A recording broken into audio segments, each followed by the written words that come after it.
Alright, 1 year update on my John Deere 1010. Come on, Red, I'm trying to talk. On my John Deere 1010 radiator fix. Country style, backwoods style, redneck, whatever you want to call it.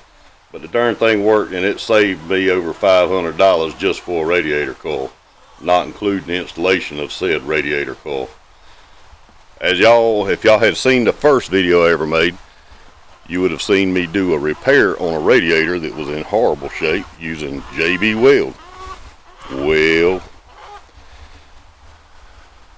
where's she at? There she is. Gotta be heard. Anyway, using JB Weld, I patched a hole in this radiator. It's been a year later, and I have worked the ever-loving dog mess out of this tractor, and I suck at videoing by hand here, by the way. I know I'm making y'all dizzy, but I'm gonna see if you can see it. She doesn't leak a lick. She runs like a champ, and she works good and hard, and she doesn't overheat. I have not added a drop of coolant in this thing since I made the repair.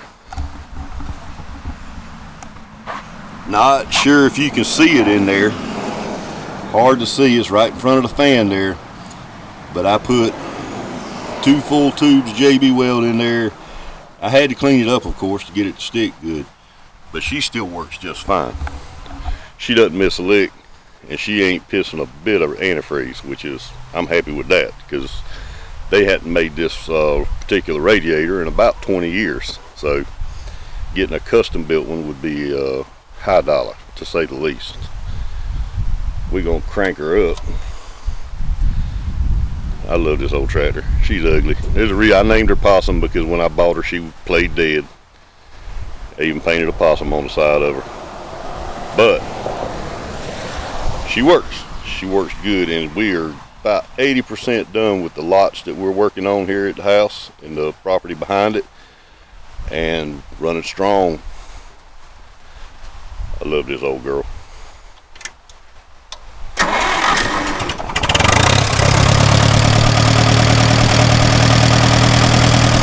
You can't beat that, especially for $10 worth of JB Weld, and she's still holding water. That's a good deal. Y'all be good.